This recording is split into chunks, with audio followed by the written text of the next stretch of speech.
Hello and welcome to this special report at xm.com. I'm Maria Pachordis, and joining me is investment analyst Marios Hadjikyriacos. We'll be discussing the current crisis in oil markets and the outlook for oil prices. So Marios, this week, for the first time ever, oil prices traded negative. The lockdowns have, of course, seriously reduced the demand for fuel, and now there's a huge oversupply. But how does a commodity like oil go negative? Well, it has a lot to do with storage space, Maria, or rather the absence of storage space. So the world is flooded with oil right now, and there's literally nowhere to store it. So this week, we had the contract for the WTI contract for May expiring. Now, a lot of speculators were long that contract.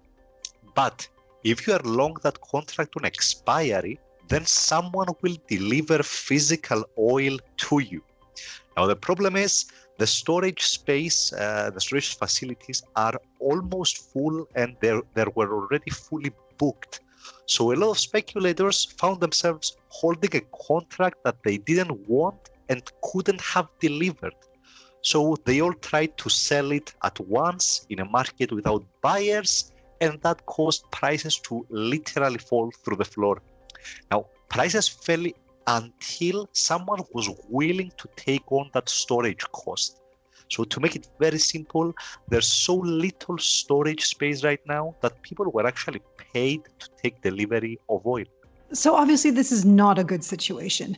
What can we expect in the short run? I think that we're likely to see more pain for prices, or at least that prices will remain under pressure. Now, I think that heading into the middle of May, we might even see another crash in prices. So the next contract for WTI expires on the 19th of May. And if stockpiles continue to build at the pace that they have in recent weeks, then there will be zero storage space by that time. So I think that will keep prices under pressure.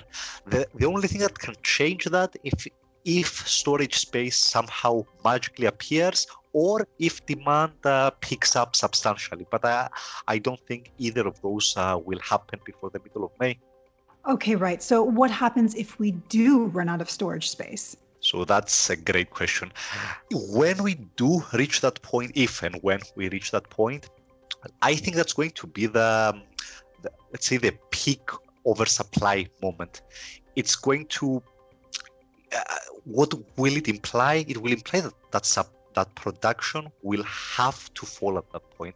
If there's nowhere to store oil, then that means you can only produce as much as is being taken out of storage spaces every day.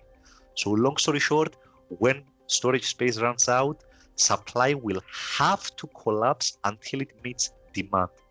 So in my opinion, that will be the moment of peak oversupply, and that could also mark the bottom for oil prices. So after that, we might see a period of consolidation for oil prices. Oil prices could stay low for some time, but eventually, supply will drop so much that this will sow the seeds for an eventual recovery. Marios, thanks so much. And thanks for joining us at xm.com.